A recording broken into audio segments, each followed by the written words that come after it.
These are the elevators at the Wyndham Hotel in Niagara Falls, Ontario. We're only going up because on the basement staff only. 9. Going up? Oh, listen up. Here we go.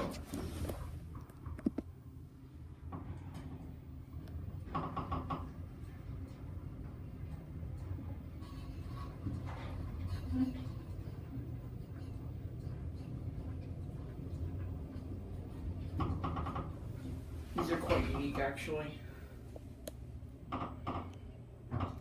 I have a feeling you need a key to go to basement, so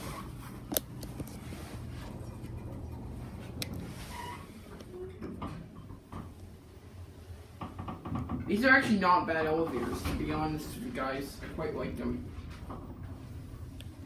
Capacity is 1160 kilograms.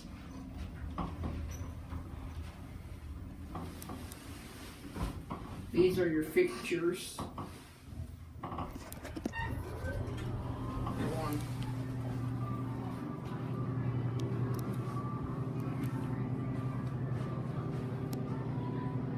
There it goes, and that's it.